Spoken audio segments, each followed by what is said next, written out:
All right, folks, welcome back. This is Yankees Unloaded. I'm Jake Ellenbogen. He is Gary Sheffield Jr. The Yankees fell flat and short of a win today, 6-5 to the St. Louis Cardinals. First time the Cardinals have gone to the Bronx and beaten the Yankees since the 60s. Can you believe that?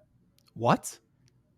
The Cardinals have not beaten the Yankees in the Bronx, like regardless of like stadium. Well, how many times have they played? Well, interleague play used to be every 4 years, like they would play the Cardinals. That's still crazy, though. It is. It's absolutely wild. I couldn't believe it. Everyone's So talking. We made history tonight. Not the good history. Not the good one. Yeah. Nope. Will Warren pitched today, so we kind of knew it was going to be a loss, if I'm being honest with you. Really just kind of overseeing him pitch. I mean, he's got a 9.55 ERA. He either has it or he doesn't, and he hasn't had it in any of his starts. I think the one start against the Phillies, his debut, I thought you saw some good things, and after that, really he hasn't built off that at all. He gives up the home run, and the problem is when you're a guy that's susceptible to getting beat like that, I mean, puts you in a bad spot. So, yeah, the Yankees lost a game that, in my opinion, every game from here on out is a must win. The Orioles are about to have an easier schedule upcoming. Now they got the Rockies. They'll have the White Sox soon. So the Yankees have to come through in these type of games. And, shout out to Giancarlo Stanton, who came into a tough spot. I mean, bases loaded, and he's not a pinch hitter by any stretch, and delivered a bases clearing double to give this team a shot. Was this close away from tying it? And then maybe that was we're a bad still talking about it, but very, very important hit there, and the Yankees just couldn't come down with anything. So we're going to talk about quite a few things on the show today. Mainly, we want to talk about September call-ups, which is tomorrow. Believe it or not, September is tomorrow. I know. End of the summer, a lot of people are going to be upset about it. For me, I'm upset, but, football season's here. Postseason baseball is going to be here soon. So it's a good time of the year. But Gary, we'll be answering a mailbag question that's pretty interesting. Talking about September call-ups. Anthony Rizzo confirmed for tomorrow. Will Warren, we're going to discuss him a little bit. We'll talk about the Yankees' odds to win the World Series and why Fangraphs has the Yankees as the favorite and almost 8 percentage points higher than the Baltimore Orioles. And we'll talk about some other things. I mean, Jazz Chisholm was fantastic today, going 3 for 4. Volpe's been hitting well as of late, and Austin Wells, 2 for 5, and they kept him in, and he rewarded them. Obviously, ninth inning didn't go over so well, so a lot of stuff to talk about. And I'll just send it over to Gary because I feel like I've been talking a lot. Then we'll get to the new members and the shout-outs and all that. Yeah, I just wanted to say when it comes to Will Warren, and we'll kind of dive even deeper into this and what happened. Ton 618. Holmberg 15A, some black holes out there, some of the largest we've ever discovered as humans. I think we found another one in Will Warren. He's the Warrenator. Oh, no. The biggest black hole that there is. You actually were texting me, not before the game, because I'm pretty sure you were asleep by till the 4th inning today and you had to catch up. Yeah. But not your fault. But let's be clear. When Will Warren pitches games for the Yankees, they are losses. And I completely understand different factors of the game situationally, right? Anthony Volpe said he should have made a play later in the game. Absolutely should have been made. But Will Warren's ERA is closer to 10 than it is 0. It's not good. He's one of the worst pitchers. And I know the stat they showed on Yes today. They said that Will Warren is, I believe, statistically the second worst pitcher to ever pitch for the Yankees. That's not good. Okay. So he's outdoing Kagawa. Yes. So you can't actually sit here and say, well, his stuff shows this. He's got a really good sweeper. Because when I watch him on TV, I see the sweeper they're talking about, right? And I'm not going to go deep into this. I see the movement they're talking about, but movement doesn't matter. If the movement moves into the batter's barrel, then there's nothing else to speak on. That's the job. You need to miss the barrel of the bat. You need to throw the ball to the catcher without the hitter hitting the ball. You need to throw the ball inside the strike zone. These are very basic characteristics of the sport. He doesn't do it well as of now. So people can say they need to send him down to develop. He wasn't playing well at the minor league level either. So This idea that we called up a guy who was playing really well in AA or AAA, and then he showed up to Yankee Stadium and hasn't necessarily put it together. That's not the case. So I wanted to say that quick statement about Will Warren. I think it needed to be said. And so, Jake, lay the mailbag on me. Yeah. So the mailbag question is from Ryan Hoffman. We appreciate you, Ryan. The Yankees will now finish with an August record of 14-12. Does this feel like a successful month? My hope is we can turn it around in September against teams above 500 and finish strong heading into the playoffs. Gary, I'll say it right now. This does not feel like a successful month. This feels like a month of surviving. There's been a lot of surviving. And when you have, $300 million payroll and, all the things that, coincide with being a New York Yankees fan, analyst, whatever you want to call it. I mean, end of the day, 14-12 is not good enough. And that's not even factoring who they played. I don't really care. I mean, 14-12 against anybody just really isn't good enough.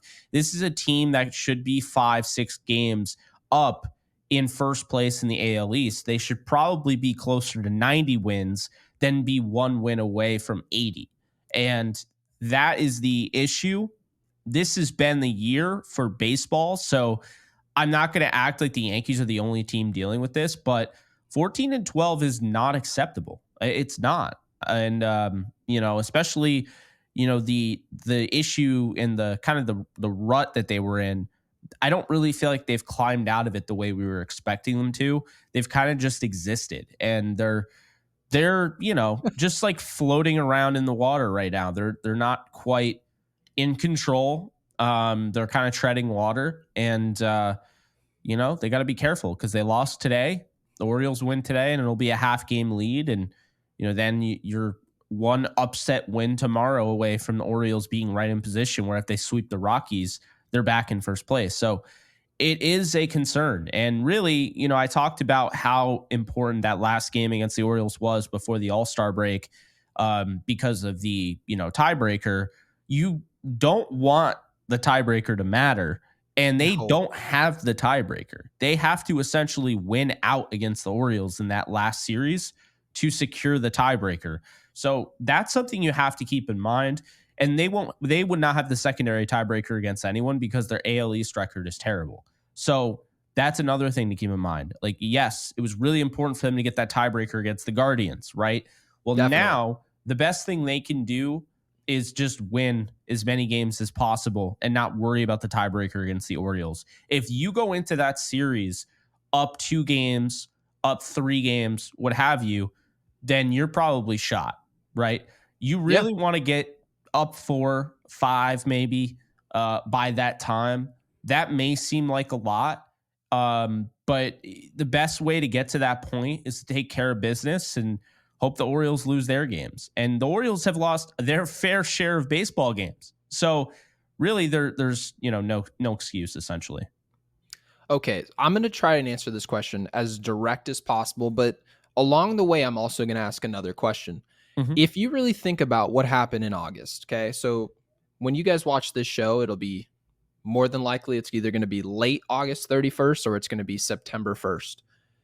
You're talking about Garrett Cole, who's our ace. Garrett Cole has looked nowhere near the ace that we remember. Nowhere near a pitcher who can miss bats, because we've seen starts where he's missed a lot of bats, but he didn't necessarily excel at run prevention. He didn't necessarily get deep into games. So Garrett Cole hasn't returned to form. Luis Gil, in his last few starts, had struggled and landed himself on the IL. So now there's a question mark there. What to do with him when he'll return? Carlos Rodon hasn't looked anything close to a 2, which is actually what he signed up to be. I know people look at him as a $162 million player. You think that money must mean an ace. No, the Yankees, very similar to what you brought up, Jake, they gave him that money to be a super 2. He's been nothing even close to that, okay? So Rodon's been a huge question mark. He's had some brilliant starts throughout the year, but nowhere near consistent, especially considering we're entering into September where guys need to be on their best behavior, essentially. Nestor Cortez has actually turned it on quite well. I've been very pleased with what he's done, so no problems there. Clark Schmidt, we've been wondering when he's coming back. He's nearing the end of his rehab. I know the Yankees want to get him on another start.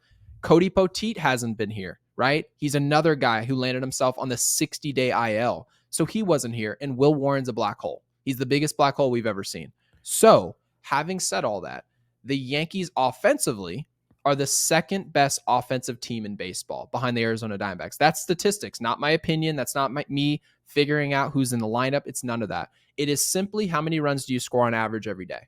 And the Yankees are the second best offensive team. So what does that mean? It means the Yankees don't get enough consistency and length from their starting pitching. A concern I've had since the beginning of the year, I said that innings will always matter. Don't let anyone tell you ERA is the most important thing. How many innings can you pile while preventing runs? And the Yankees haven't done that very well. And I think based on the performance of those guys I just mentioned, that leads you to 500 baseball, which is essentially what's happened. And the only way the Yankees were going to do anything better than that is if Juan Soto played much better this last 2 weeks and essentially helped us win those games. But like we've always said, Jake, you can't consistently win games with two players dominating. It just doesn't work that way. Mike Trout and Shohei Ohtani will tell you that. So having said all that, is August a success? Not at all. What is a success is Cody Poteet and Clark Schmidt and Luis Gil finding their way healthily back to the field. That would be a success. But as far as win-loss, no. A team with a $300 million payroll should have expectations far beyond 15-12, 14-12. Anything near 500 is just not good enough given the schedule we saw. I mean, we played the White Sox, the Tigers, right? We played a lot of teams. The Cardinals were one of the best teams we played, and they were a 500 baseball team. So it is a disappointment. It is. But given the situation, we're not dead yet. Baltimore never played well either. So I guess this is the situation we found ourselves in, and as unfortunate as that is, but at least guys are getting healthy. Yeah, of course. Obviously it's been a little frustrating, but as far as to answer the question though, I don't think it's been a successful month. No. Getting into the meat and potatoes of this show, which will be the September call-ups, which will be talking about Rizzo, what he can do, his performance, his presence, talking about potential guys that, could be up in replace, because right now the Yankees have freed up 4 spots. If Rizzo is one of them, which we know he is, they have 3. So we're going to get into that. Before we do, just want to give a shout out to our new member, Joshua Halleckman, also field level. Appreciate that. Joshua is part of the field level shout outs that we're going to have here. Juan Cepeda, Kid from LI, Carlos Marrero, Jeff J, Ed W, Brian Fuchs, Ryan Hoffman, and Rich Squires. So we appreciate you guys. Thank you. Said Joshua is a upgrade. So he upgraded from second deck to field level. So we appreciate that.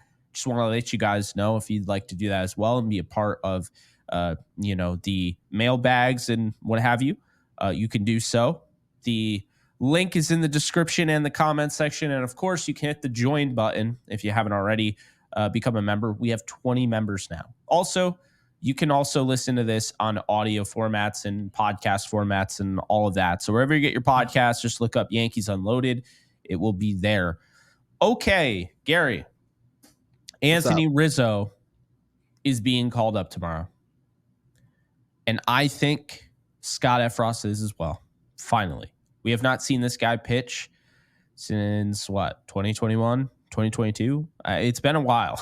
It's been a long 2022, time. I believe. And for those of you who aren't paying attention, and I don't blame you for not paying attention to the minor leaguers, they're not box office the way that the big leaguers are, unless you're going to see, usually when you go watch a minor league game, you're going to see a couple bright spots on the team. Some guys you're hopeful will make an impact in pinstripes. And there are a couple guys who are doing that. Obviously, Jason Dominguez being one of them. We'll talk about him a little later. But Scott Efros is the guy we're penciling right now, because you're talking about a player who's thrown 27 innings in the minor leagues this year. He's walked 6 guys. He's struck out 26. That's what we're looking for. We're looking for results. People can talk all day long about Mark Leiter Jr., all these different pitchers that we have in our staff, starting pitchers, relievers. You can talk about stuff all you want. Show me the results. And for those of you wondering, well, what is Scott Efros? What's he going to look like when he gets out on the mound? The answer is, who cares? What matters is What can you do for me? And these numbers seem to suggest, and I get it, they're against minor leaguers, but Jake, you've always talked about this. There are a lot of big leaguers in AA and AAA. There are. And a lot of times, guys, it's situational. Yeah. Scott Efros is facing a lot of hitters that should be in the big leagues. For example, there are people in the minor leagues that see Jason Dominguez in the opposing lineup every day. Do you think they face him and think, oh, I'm facing a AAA or a AA guy? They're not. So these numbers actually hold more weight than I think a lot of people think they do. So where I'm at with this, I'm surprised that the Yankees actually went ahead and got active with these roster spots. That wasn't something I was expecting. They actually sent down Ben Rice, right? So this is Right something that before we recorded this, we were talking right about it. before we hit record, which is a perfect move because you mentioned, Jake, if a guy like Ben Rice is on the roster, how redundant can the roster be? Today we played Cabrera at first base.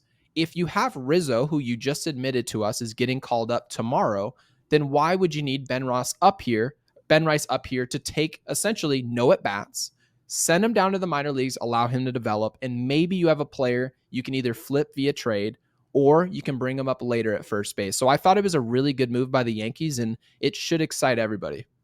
No, absolutely. It was a very good move by the Yankees. Because Ben Rice now gets a chance to go down to AAA. It's actually kind of perfect, for them because you and I might not care about the AAA World Series or whatever it is, the championship, but they do. And we've talked about it. Scranton Wilkes-Barre, they don't have good pitching, but they got good hitters. And now, you have Ben Rice who can play catcher there. So if you want to, reevaluate him at catcher, he can go back to doing that. Because he's probably his path. Because, we don't know the future about Rizzo. We know, they're going to opt out of that deal and they're not going to pay him that money, but they could bring him back on a cheaper deal. We don't really know, but what we do know is that they like Ben Rice. Just Right. do they like him as a long-term fit at first, or do they see him as kind of a platoon, first baseman and also potential, catcher behind Austin Wells? That might be him becoming a better version of a Cervelli or, last year, Higashioka or a Trevino might be his best path at playing and staying in the big leagues for the Yankees, if I'm being Yeah. honest. Yeah, So because there's no real yeah. reason to have somebody at the big league level if you want to call them a prospect, someone you care about and you say you care about their future. Well, the Mhm. worst thing you can possibly do is have them on the big league team and have them splitting time. That doesn't help a young player. No. Hardly ever do you see a superstar in Major League Baseball that spent the beginning of his career either platooning or just coming off the bench periodically. It doesn't happen. Most often, when you see a star in baseball, he's on the field, the team puts faith in him, and he actually gets a chance to go out there and have growing pains. That's something that we didn't see Ben Rice essentially go through. They essentially rug pulled him, took him off the field. You actually ask me all the time, Jake, is why is Ben Rice playing today? Why is he not playing today? Right? It seemed like nothing made sense. We couldn't predict when he Yeah. was playing. And if we can't predict who watch every game, why would Ben Rice have any understanding of when he plays either? So rather than having this rug pull situation happening, send him down to the minor leagues, give him a chance to play, and then bring somebody up right now who can help the 2024 team. Absolutely. And September call-ups used to be your 40-man roster. It used to be kind of like a cool thing. Now it's only 2 guys, but the Yankees essentially made it 4 guys. And with one of those 2 extra people, they have to be, one has to be a batter and one has to be a pitcher. But now those other 2 guys, they can be either or. So I guess, really talking about this, let's get into Rizzo here, because what do you expect? Rizzo looked much better in the field in AAA, albeit it's AAA, but he looked Right. much better. And people were saying that he looked way smoother in his rehab assignment. There is a chance he was playing through some injuries and stuff. And I actually want to bring up that premise because I think oftentimes people forget athletes play through a lot, right? They'll play through injuries and what have you. I feel like it's almost kind of a blessing that Rizzo actually got banged up against the Red Sox, because then he was forced to really go back down to AAA, do his rehab assignment, And now we know, like, he may not be 100% healthy, moving forward. He might get banged up again. But as of right now, going into tomorrow, this is probably the first time since the beginning of the year Anthony Rizzo is 100% healthy.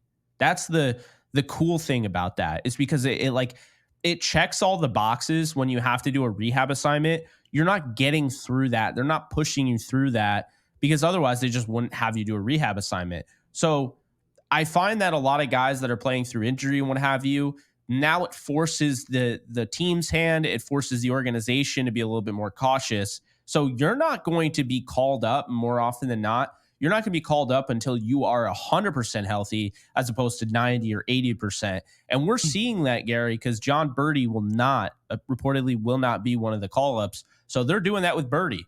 They're not calling you up at 90 or 80 or 70%. They are waiting until he's 100% healthy.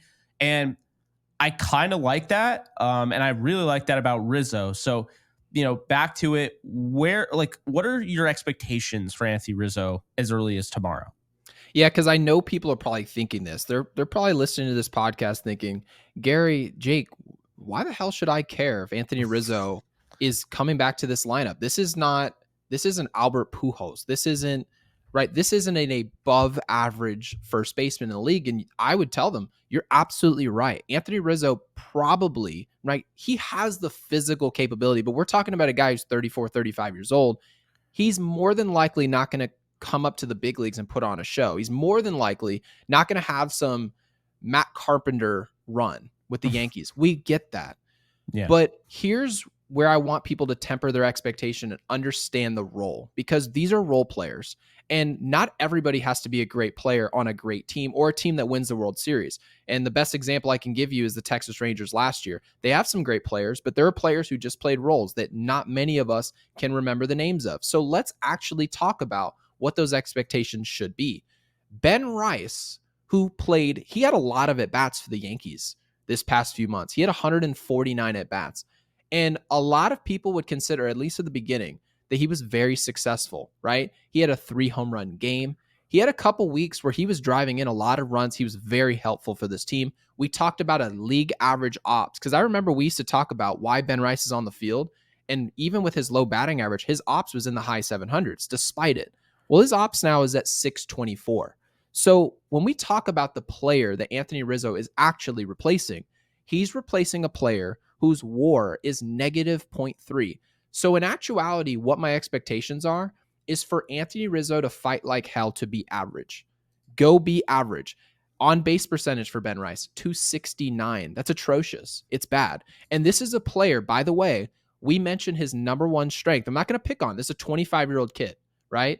We're not going to pick on him, but his best attribute was swinging at quality strikes, taking pitches. Very similar, right, that we talked about with Austin Wells. So when you talk about a player with an on base that's not even close to 300, aren't we asking Anthony Rizzo to essentially just get on base? When a player like Juan Soto and Aaron Judge and Gleyber Torres swinging the hot bat, right? Austin Wells is swinging a hot bat. Aren't the other 5 or 6 guys that are going to be playing every once in a while, don't you want him to just get on base? That's his job. Go play first base at a average level. Go get on base at an average level, because those numbers I just read you weren't average. So when you consider all those numbers for the last month and a half, that guy and a lot of guys who played just like that or worse were part of essentially a machine that allowed the Yankees to be the second most potent offense in the big leagues. So what does that offense look like if you get league average at first base? That's my question. I think that's what excites me. I'm not per se excited about Anthony Rizzo. I think that you guys would really be misunderstanding me if you think that's what I thought. But in comparison from Ben Rice and DJ LeMahieu to average baseball, yes, it's a major upgrade, and that's what I'm expecting, a major upgrade. He is a major upgrade. Does he have to be the best thing since sliced bread? No, but go back to March and April. He's hitting around 250. He had an OPS that was over 730. Had an on base percentage of over 340 in those 2 months. Then in May, he's hitting 240. He's got an on base percentage of 302, an OPS of 625. So again, not amazing. the June month is why people are, if they're still upset about Rizzo and they just want him gone, that June was brutal. I mean, obviously he got hurt too, but that June, he stuck out like a sore thumb, Gary, because that was still right around the time the Yankees were a dominant baseball team. They didn't go into that, that big funk until after the series Rizzo got hurt in, Yeah. No, I totally get it. We're just so asking him to be average, and he's better than bad. So if yeah, I you mean, had to describe what's Ben Rice been the last month, I would tell you guys, like, just he's been bad. It's been bad. Whether or not that's the Yankees' fault for kind of how they yeah. deploy him, platooning him, taking him off the field against lefties, really taking his confidence away. You can blame it on the staff all you want, but the player who ends up on the field, that's the output we're getting. So Anthony Rizzo's job now is that when we bring you into this situation, you need to get on base probably at a 330 clip. That's not a lot to ask, 330. Your batting average needs to probably be 240, 230. I feel like that's a reasonable expectation from Anthony Rizzo. And then you need to put the ball in the seats. He was doing that at a decent clip, not a great clip. It was decent. So everything he does well, that's kind of what the Yankees can capitalize on right now. And I think that'll help them have a better September than August, because what we saw in August, in my opinion, was a major disappointment. And I think it had a lot to do with how much pressure there was on the top 5 in the order. Yeah, no, I think that's definitely fair. I just think, people keep thinking about Rizzo's June, and it's going to manipulate who Rizzo actually is in your brain. Because the last time you saw Rizzo, he was hitting 104 in June, 185 on base percentage, 188 slugging, a 373 OPS. Awful. That's about as bad as it gets. But starting in June, he was hitting 250 with a 312 on base percentage, a 687 OPS. If you're getting that Rizzo, that is going to be a contributor. That's going to be a help. It's not saying that he's amazing, but Gary and I have already tempered our expectations here. I'm excited about the tempered expectations version of Anthony Rizzo. That's what I'm excited with, because anything that he does better than that, it's all gravy. Could you imagine if we had to come do our job and we're like, hey, Jake, by the way, really like your podcast. I have really low expectations for you next episode, but good luck.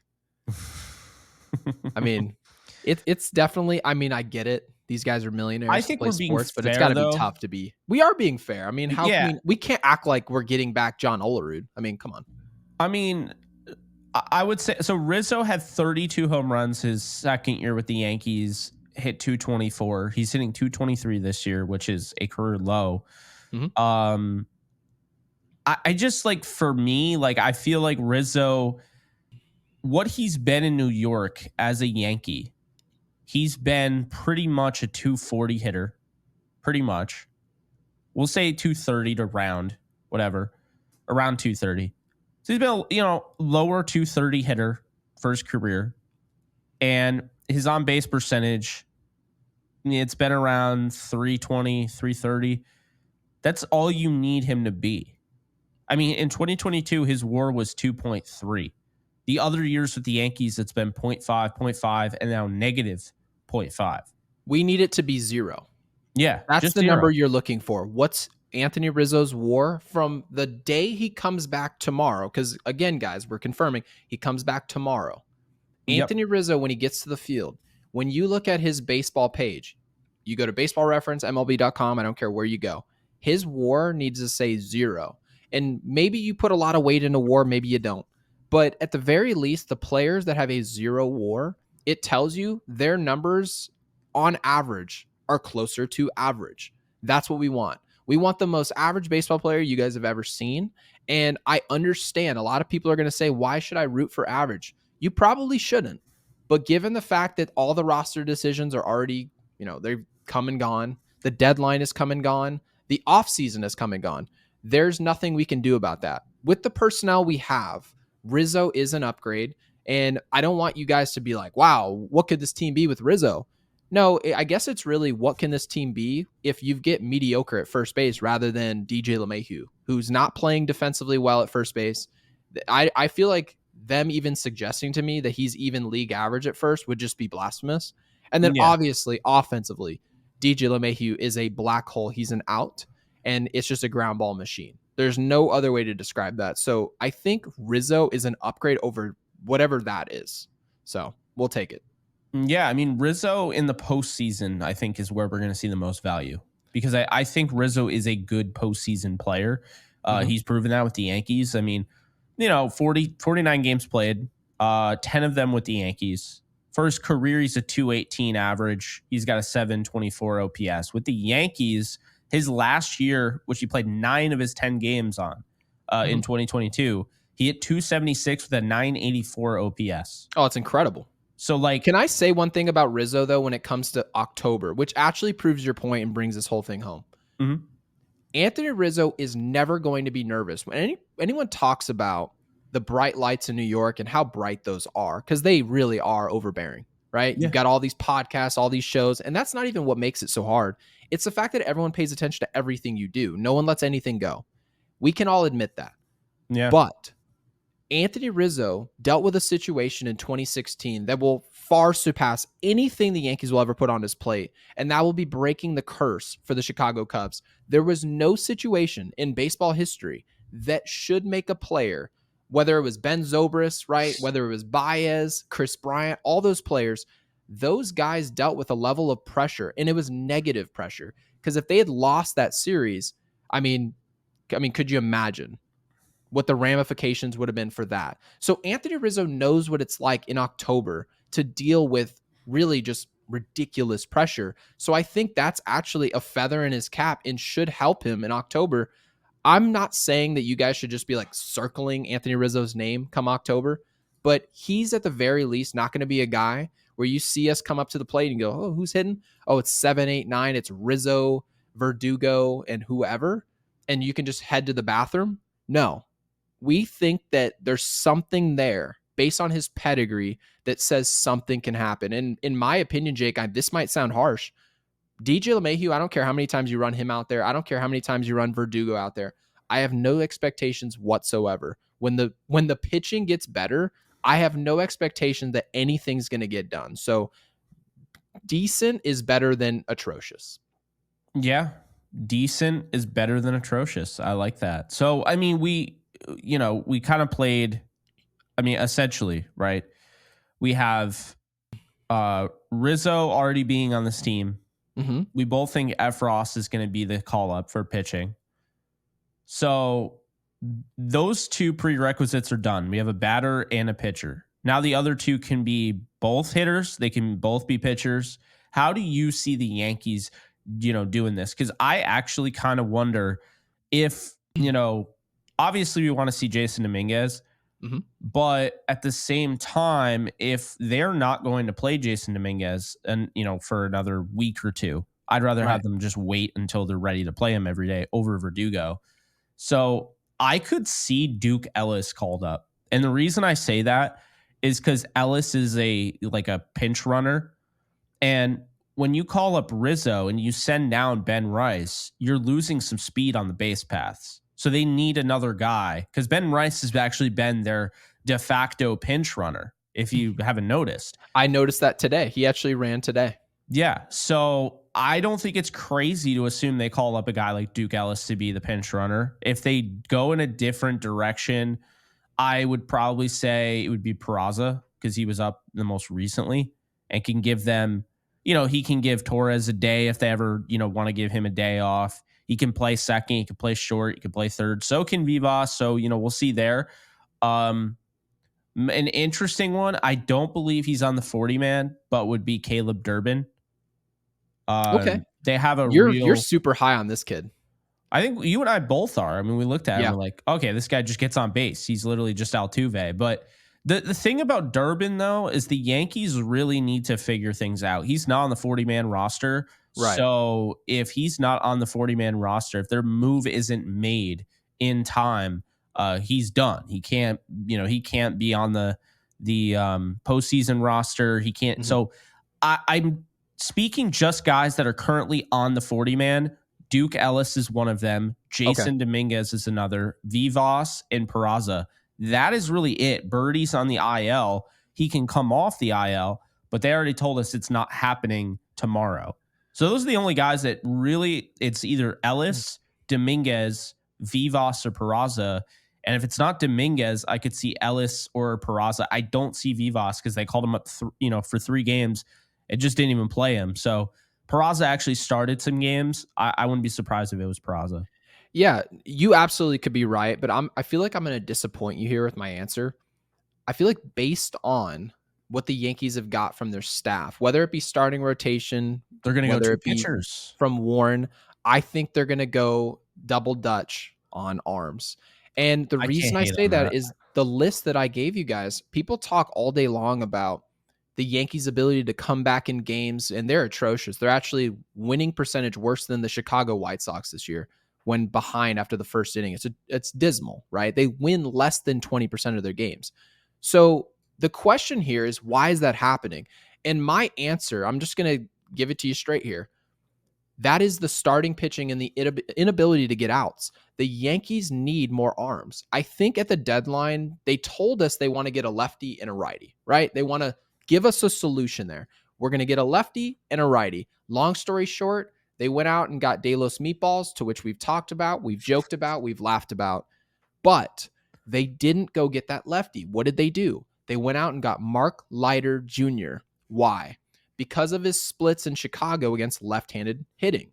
Now, turns out he can't get lefties out, but he also can't get righties out. So when you consider this information now the Yankees have to figure out, and you can tell they're starting to really stop believing in this guy based on the situations he comes into. A lot of times he pitches in garbage time.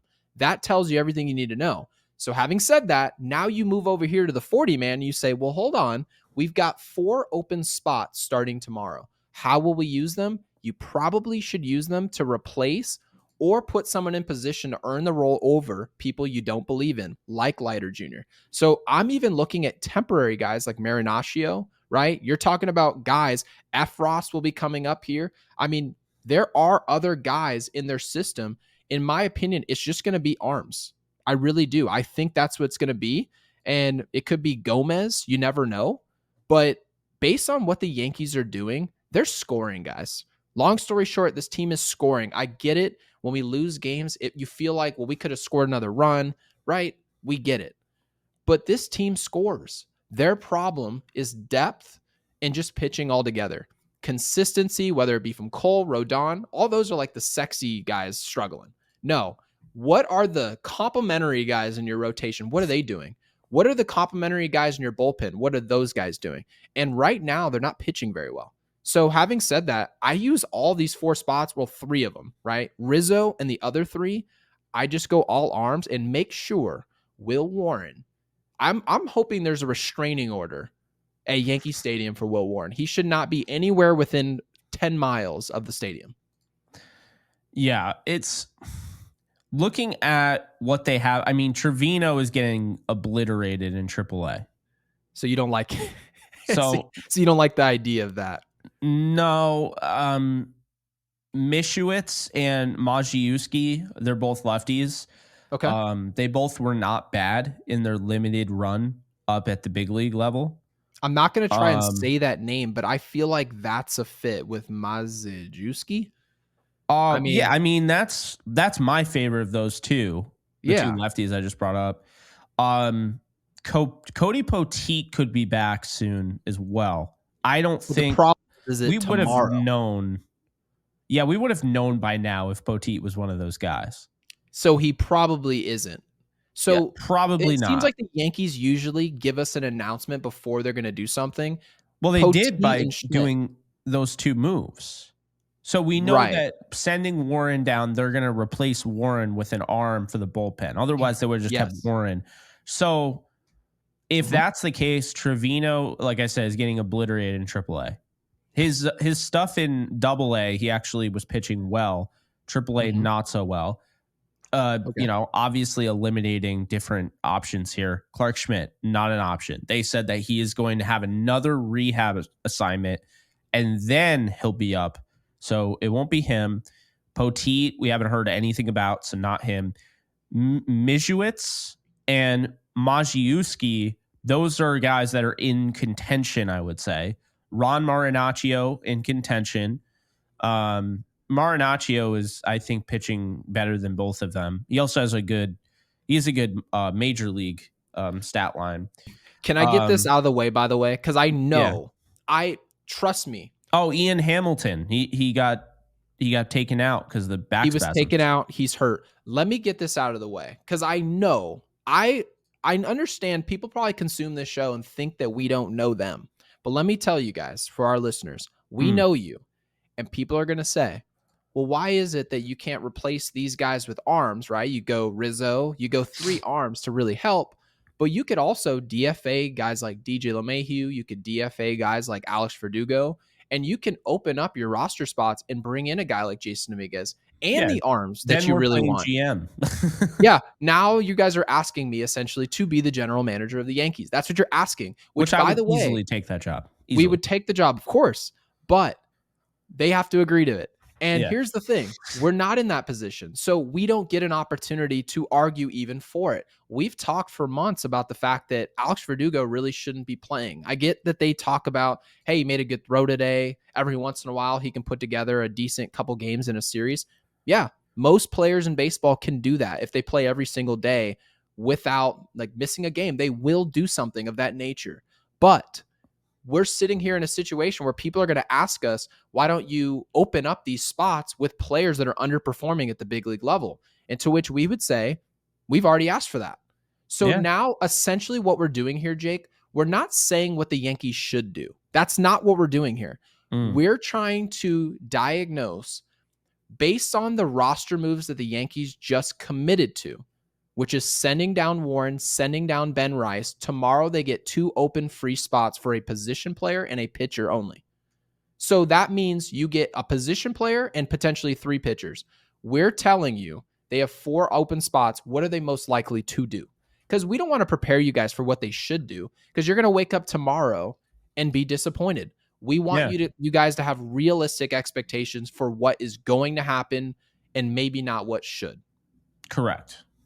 And I agree with that. I think looking at right now, because I mean, how are these guys pitching currently? And I would say currently in the month of August, Yoendris Gomez, who they tried to turn into a full-on starter, he added 5 pitches to his arsenal this year. He's gone 15 a third, 211 batting average against him, 0.91 whip, 2.93 ERA. Okay. He's gone 50 and a third. He's given up 12 hits, 5 earned runs, and he has 14 strikeouts. To me, a guy that's already proven he can go 5 innings out of the pen. I think he needs to be very much in consideration. He's been pitching well as of late. He had his worst month of his career in July. He had a 6.75 ERA. Besides that, he's pitched pretty well.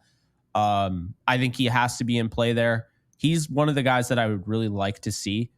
Okay. I just looked up Mezejewski, by the way, and he is not pitching well in the minor leagues. No, he's one of those guys where like he pitched in the Bronx and he looked more comfortable than he has in the minors. I mean, so my question is that just what he needs? Like some guys are just better that way. We've seen that. I don't even know if I would. I don't think I would play around with that in a win now season where but he's losing been fine a game though in the majors. He has been fine in the majors, but you're essentially, if you call him up, you're essentially running the gamble that he's going to be a different player. So you're going to use the sample size of 7 innings, which you're not really doing, but it's 7 innings of pitching that he pitched excellent. He was everything that you would ever want him to be. But then he's also thrown 344 and a thirds innings in the minor leagues, which he's been terrible. So is the 7 innings possibly, is that going to override what he's done in 344? And in my opinion, I just don't know if I can do that. I get it. Sometimes you give someone more responsibility, they might do more with it. I don't think the Yankees, given the situation that they're in, can take that. I don't know if they can take that. I don't get it. Now it's put up or shut up time though with Efros. I think we can agree. I mean, they've literally had this thing going on since June 19th is when he started pitching in the minors. Okay. So it's time. August, he has a 1.42 ERA, 0.79 whip. I think he's the sure bet. If I had to, You 100%, people wake up Mhm, tomorrow, Yankees PR, that mhm. tweet is going to have Efros in it. I think so. Could Okay. be wrong. I think Again, it we're not the general should. managers. I I don't think know. this guy should be called up. But Yeah. again, we've said the same thing about Marinaccio. We said we really like the numbers he's putting up in the big Yeah. leagues. His numbers in the minor leagues were also pretty comparable. They were actually really good. And we were saying, hey, what is it about this player that they don't like? We couldn't necessarily give you a rhyme or reason why he wasn't on the big league team. They would just send him down right away. Then all of a sudden, Will Warren would just get shelled 2 starts in a row, and he's still on the big league team. So we don't really have a direct science here. We're just trying to explain. I think Efros is the one player that I have full expectation will be on the big league team tomorrow, other than Rizzo, to which they've already confirmed. Yeah, June was bad for Marinaccio, but aside from that, his July 0.93 ERA, 1.03 whip, and then August, he's kicked butt as well with the 0.75 whip. His ERA is higher, 2.25, but that's good. I think really what we saw in between then and before is Marinaccio has been working on not walking guys. Like he's been much better. And I don't really know what they're honestly looking at if they're not going to call him up. So if you ask me, it has to be either Gomez or Marinaccio if they call up another, pitcher. The mandatory call up, like the mandatory pitching call up, I think it's going to be Efros. I think the Okay. mandatory hitting will be Rizzo. So that leaves you with one more spot. So it's either going to be Jason Dominguez, Ellis, or no, it'd just be either Dominguez, Ellis, Peraza, Peraza. It might be Peraza. Vivas. I think Peraza is going to be the guy for whatever reason. I think it will be Peraza. Yeah, I feel pretty good that it's going to be Peraza. If it's not Peraza, then it's going to be one of Marinaccio or Gomez, I think. Okay. Yeah, and yeah, before we get carried away with this, can we please talk about this Fangraphs Oh, World yeah. Series favorites thing? Because I feel like I've seen the Yankees name at the top of these lists for 8 years in a row. Doesn't it feel like that? It does. Yeah, so what are your thoughts on it? I mean, the Yankees are almost 8 percentage points higher than the Orioles. Yeah. So first of all, I don't necessarily think the Yankees are that much better than Baltimore I to don't either. warrant that. I just don't see it. Do I think the Yankees have a better chance to win the World Series than the Orioles do? I absolutely do. In large part, not because of their lineup. I think Baltimore can score with the best of them. It's really about what Baltimore has at the back end of their bullpen or anywhere in their bullpen. Baltimore can't get outs, guys. Their starting rotation's not very good. So if you think the Yankees, because some people will say, well, is Rodon a sure thing? No, he's not. But you know what the Orioles would love to have right now in their rotation? A Carlos Rodon. They don't have it. So there's a reason that they went out in the deadline and were looking for starting pitchers. There's a reason they were also looking at Flaherty. They need help in their rotation. So having said that, yeah, I actually told you before we went live, Jake, when it comes to who's going to win the World Series, if I had to give you a real guess, I feel like in the American League, it's between the Yankees and the Astros. I actually feel like Houston's the scariest team in baseball right now. They just have the most pedigree. That's not necessarily about roster construction, anything like that. Obviously, they have a lot of talent. But remember when people said Aaron Judge hasn't proven himself in October, right? Juan Soto has. A couple of other guys who have are up there in age for the Yankees, especially in their starting lineup. Well, the Yeah. Houston Astros don't have that problem.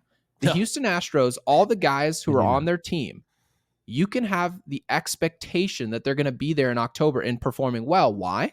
Because they've already done it multiple times. If you see Alvarez play well in October this year, does that surprise you? Because he played well in October multiple times already. And this is a player who's not on the wrong side of 30. He's a great player. So having said that, I'm going Yankees Astros.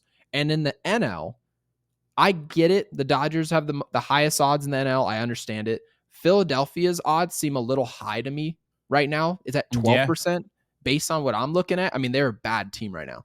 So Philadelphia is a little high. I've told you before, in the NL, these are the only teams I think right now, as it stands, can win the World Series.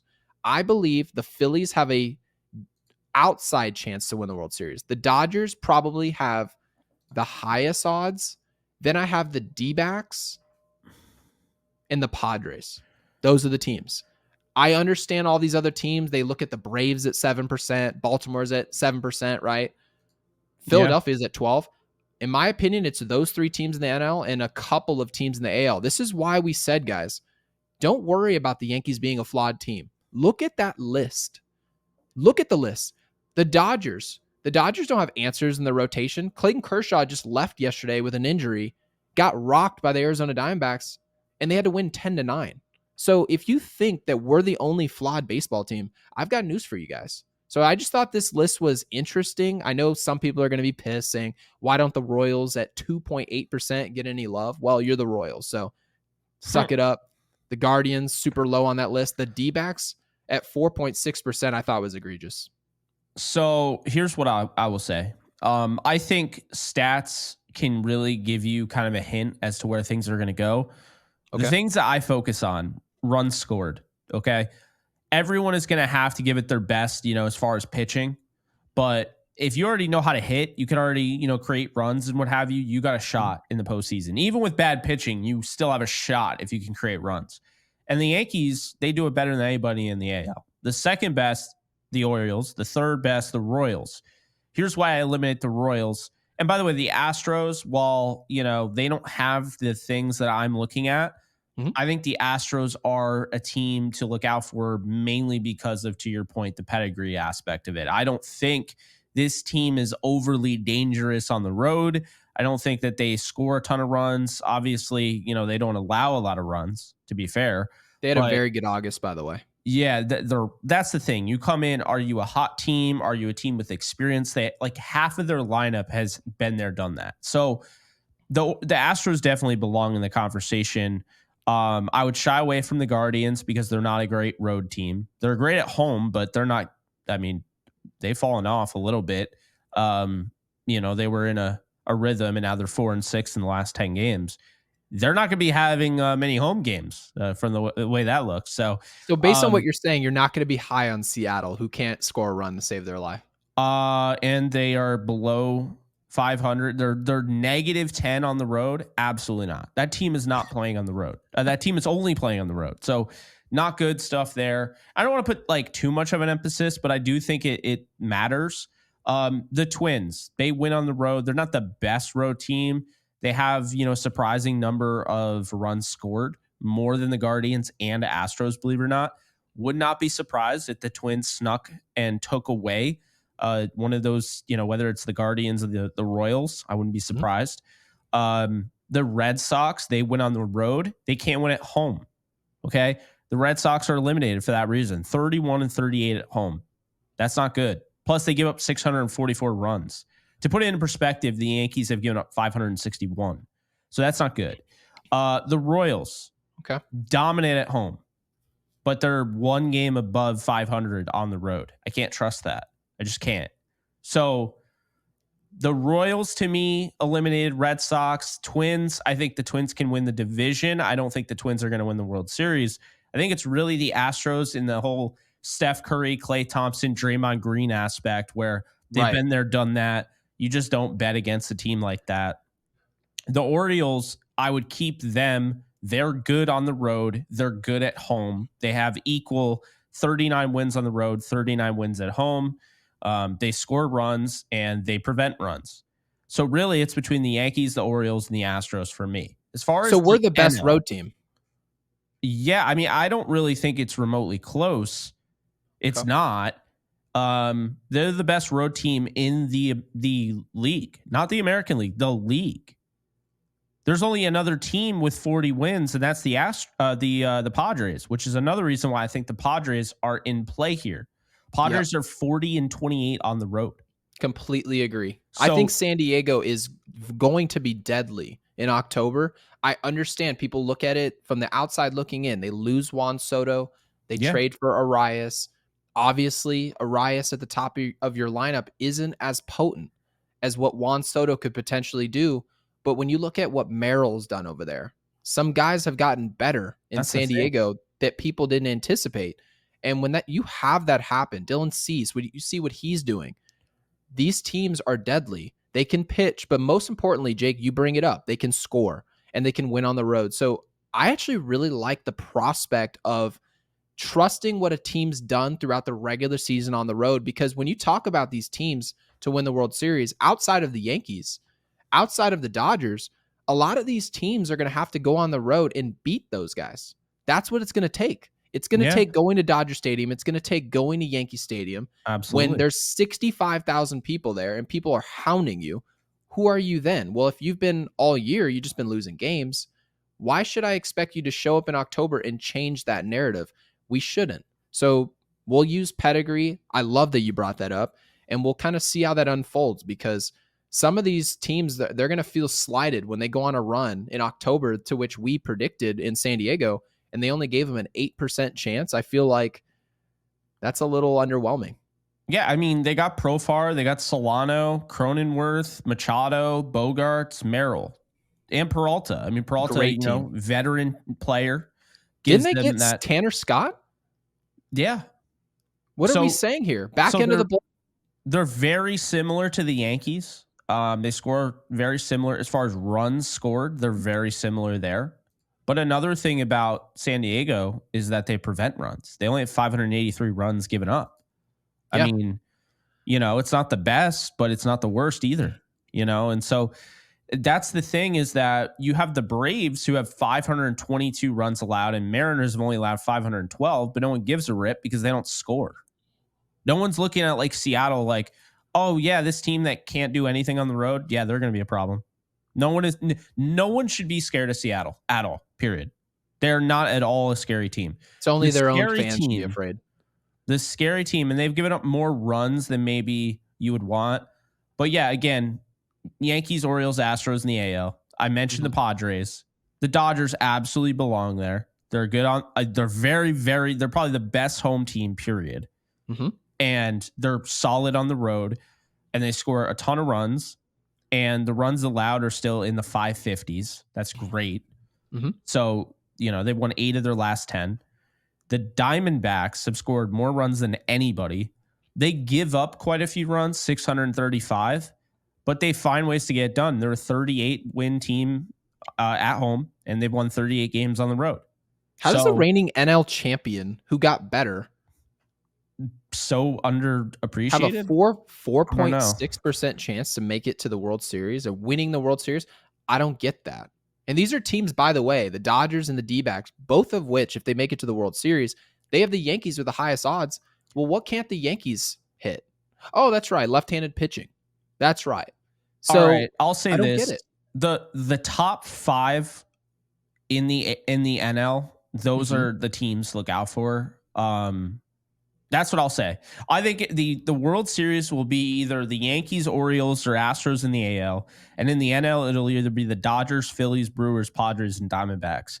What I don't want to do is overreact to how Philadelphia has played as of late. I think that's still a very good team. They've won 45 games at home, so they're right up there with the Dodgers as being maybe the best home team in the league. And they've gone 34 and 31 on the road, so they're above 500 road team. They have 653 runs scored, which is very good, and they've only allowed 547 runs. They're 6-4 in their last 10. So I think that since the Yankees series, a lot of people have been just out on the Phillies, and that is what it is.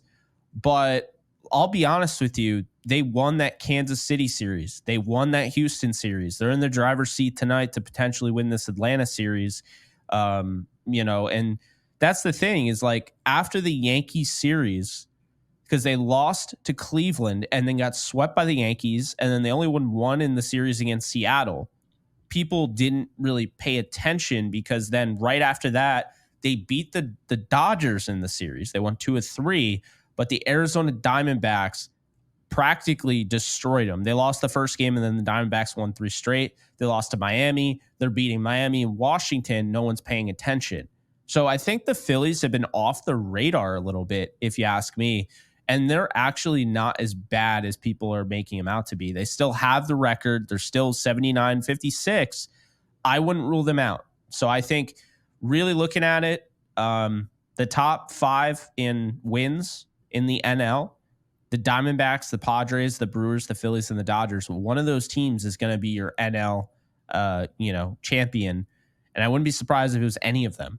Now, Yeah, I actually think that's a smart play by you to say that the Phillies have enough, because we can't say the Astros have pedigree. Now, part of the reason we're looking at the Astros is the way they played in August. Yeah. But Philadelphia, once it gets to October baseball, guys like Schwarber, Harper, Turner, right, Castellanos, a lot of those guys, you have to rely on those names at some point or another. Those names have to matter. And it's the reason why when we got to the deadline, everyone said, yeah, Philadelphia, best team in baseball. We didn't say just National League. We said baseball. That's because a lot of times those players were all the stuff you see on the back of their baseball card, they were doing that. So that's the reason why we gave them that title. So having said that, I think Philadelphia and us, the Yankees, we're one of 2 teams that it really doesn't matter what we do in the regular season. And I understand, like we just said on our podcast, you have to treat the regular season like it's important. I think it is a super important aspect of the season. But Jake, we're the only 2 teams that if we lose, Philadelphia's made it to the World Series they want to win the World Series. They're at that point now. Bryce Harper's at that point where we've got to win in this next, it's probably got to be this year, next year, and that's about it. So the Yankees are on that same boat. The Yankees need to win either this year or next year. Otherwise, you're looking at a 33, 34-year-old Aaron Judge, where you're now having to make it a lot harder on yourself to win a World Series. So, yeah, I actually completely agree with what you said, and we're going to have to see how this pans out. I know Baltimore fans are going to be pissed when they see this, because they're probably thinking to themselves, why are the Yankees considered to be so much better than us? It's probably just because of the Yankees and Fangraphs just wanted clicks. But I mean, I'm sure there are some statistical reasons why this happened, because clearly Fangraphs believes in Rodon. Fangraphs believes in Garrett Cole, getting back to Garrett Cole. And I guess nothing's a sure thing, because Garrett Cole and Rodon haven't done anything up until August 31st to make us feel like we know what we're getting at that point. So a lot of risky picks here. I probably wouldn't gamble on any of those teams at the top. No. We'd probably be looking at, who'd we say we'd go after? Either the D-backs at 4.6% or who else? You said the Mets at 0.7%. Oh yeah, the Mets is 0.7. It's like 0.7%. I mean, you're gonna be a millionaire if they make it to the national, if they win the National League. It's not gonna happen, but 0.7%, and I don't know. So well, and I'll also say this. I forgot to mention this. The Brewers got awful news. Yelich is done. Yeah, they were hoping tough. He'd be back. He's out for 3 months, and obviously 3 months from now, they're not playing baseball anymore. So, that sucks for them. I'll say that probably eliminates them for me. Though they have, I know it really does, because I think that they absolutely could have made a run. They're still a competitive team, and you look at the guys in the lineup, and you're like, yeah, I know some of them, but like, why are they so competitive? But they're fighting. But I still think I'm still gonna go along the lines of, I don't think that they're gonna win the World Series or get to the World Series without Yelich. So. Dodgers, Phillies, Padres, Diamondbacks, and in the AL, Yankees, Orioles, and Astros, with an emphasis on the Astros over the Orioles. I think that's what I would say there. So yeah, I mean, game didn't go the way we wanted it to go today. Games like this, I mean, when you have 12 hits and you score the magic number 5 runs, you expect to win all those games. And to lose this game really sucked.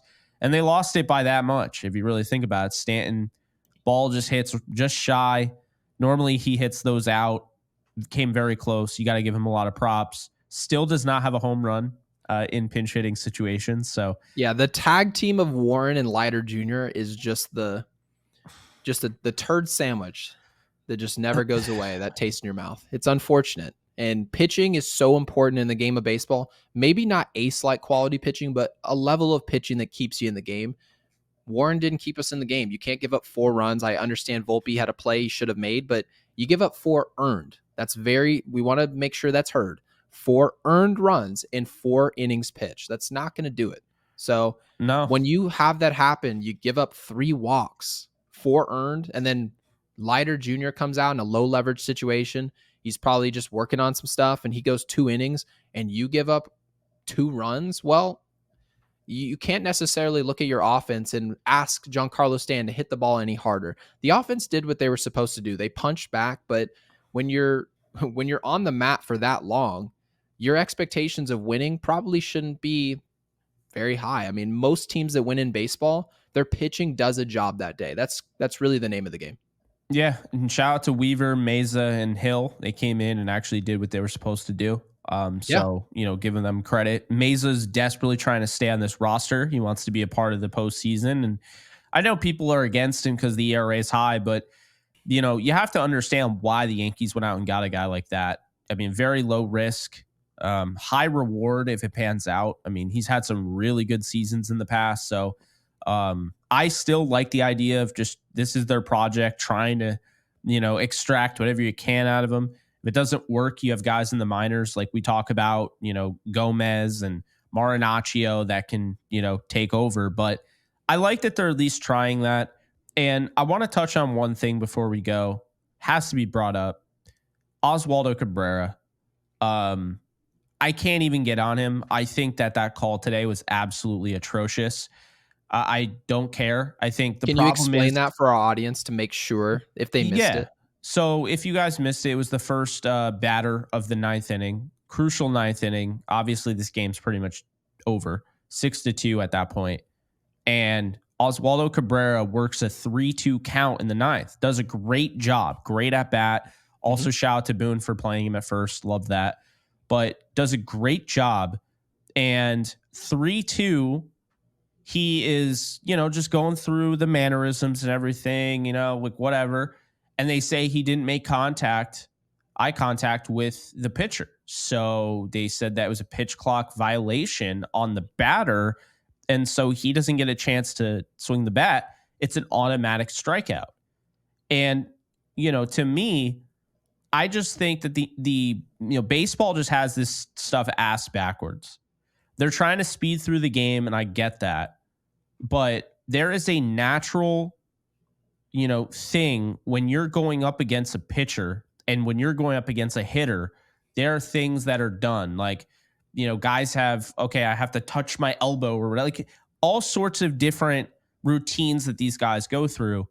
And Cabrera earned that right. It was a 3-2 pitch count. And in my opinion, like, I think the pitch count, if this is actually going to be an issue, because we don't know if this cost him the game, but it very well could have. Yeah. It's an important call. And, the fact that you just gave the other team a strikeout when the count was 3-2 because he wasn't in the box quick enough, which, by the way, by the time he called this, he was in the box. He said that there was not enough eye contact made.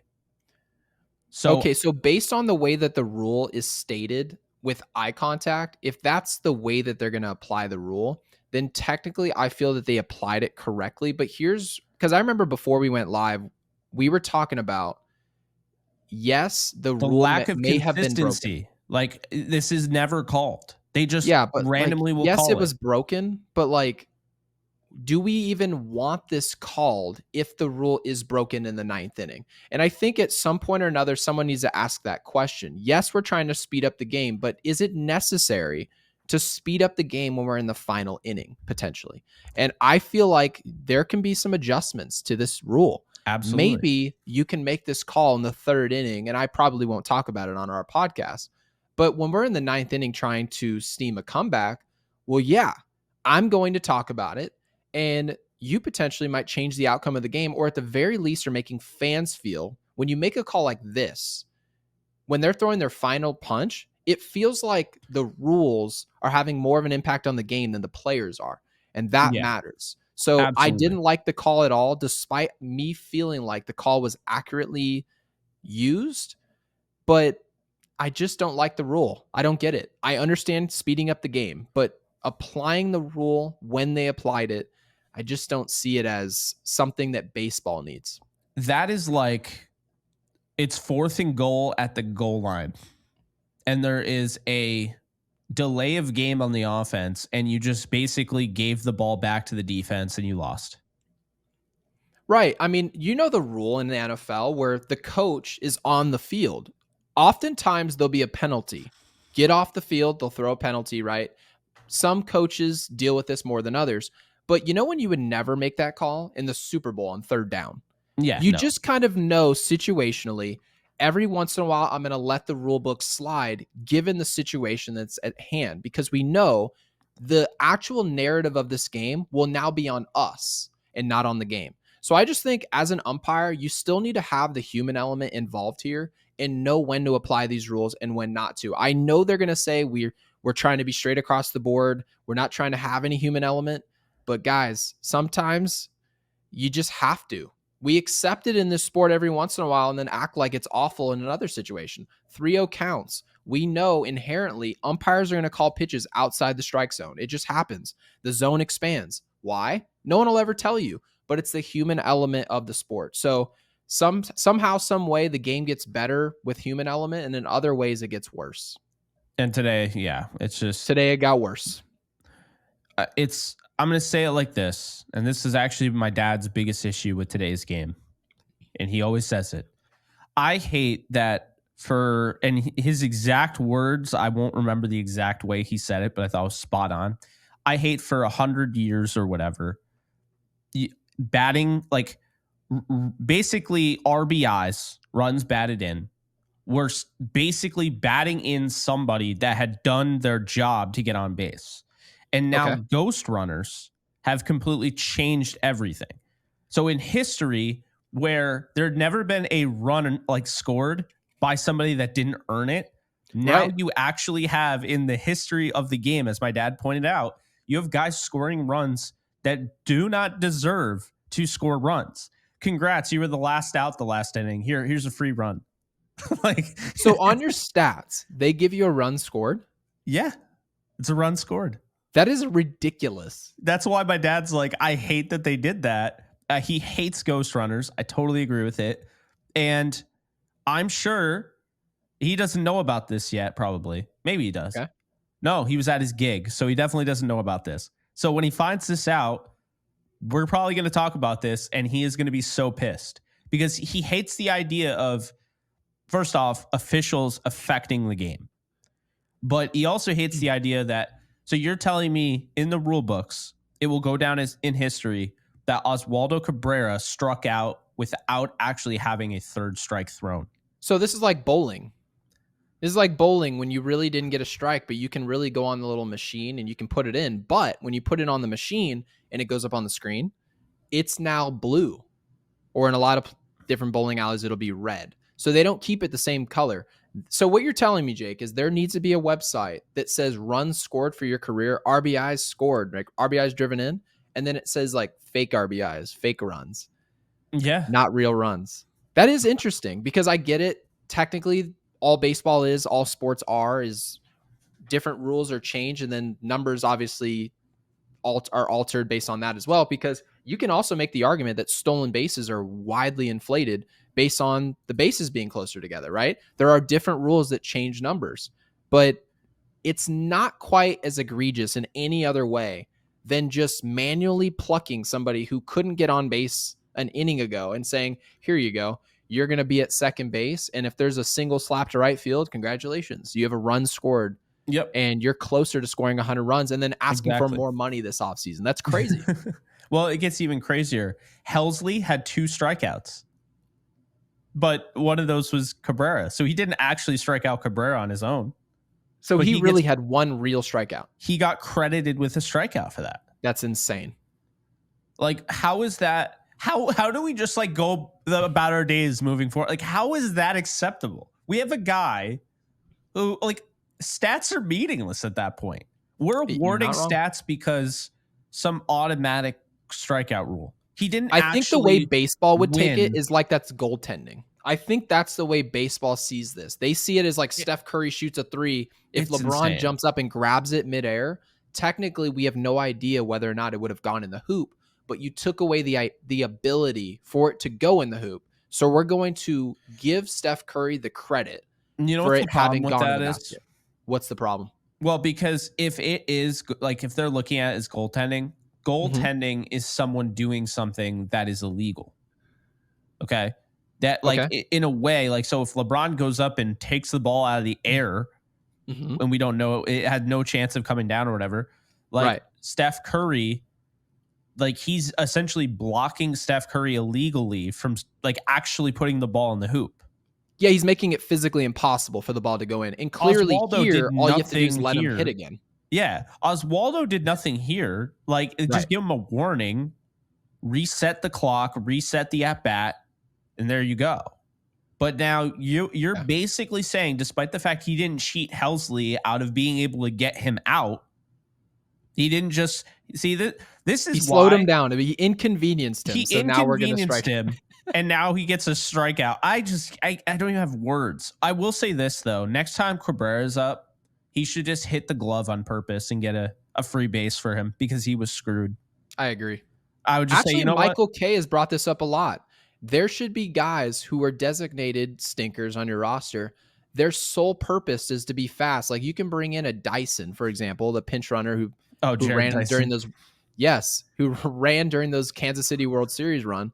Well, you can just have a player like that just get up to the plate and just swing and hit the catcher.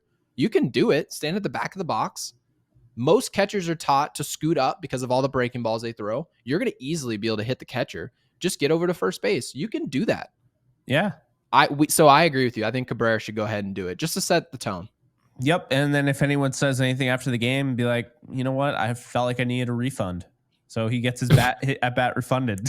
I agree. And by the way, is it your turn to call a movie or is it mine? It's yours because we did a good movie. Yeah, we did Beverly Hills Cop, which you need to watch at some point. So bad now movie. I need to figure out 2 missed calls. I don't think that's a real movie, but it'd be funny. I could probably, you know what I'm going to go with? I'm going to go with, let's go. Okay. Bad Are the movie. Ghostbusters? I mean, if you did any Ghostbusters movie, I think it works. I hate that whole franchise. I love the first Ghostbusters. Yeah, I don't like the franchise at all. All right, let's go with Ghostbusters Frozen Empire. No one saw that. It obviously was never going to be a good movie. So they keep trying. No one saw that. Somebody in the comments section, I saw that. No one saw that Luigi's Mansion live action. It's garbage. It's the original was a very good movie for its time. I love the movie personally. I mean, I grew up watching it, but these latest Ghostbusters terrible. So just you can put in the comment section. You can either put Ghostbusters Frozen Empire or you can put in any version of Ghostbusters after the original. So I'll take either. You heard him. Put it in there. Ghostbusters Frozen Empire or any Ghostbusters not as the original. That's going to do it. So appreciate you guys hanging out. Long episode. So if you made it this far, definitely be sure to put that in there. And obviously earlier games. So we released it a little bit earlier than maybe, days that we would have. But be sure to like, subscribe, and comment. If you want to become a member, hit the join button or check out in the description, the comments section below. And we'll see you guys in the next video. And like this video.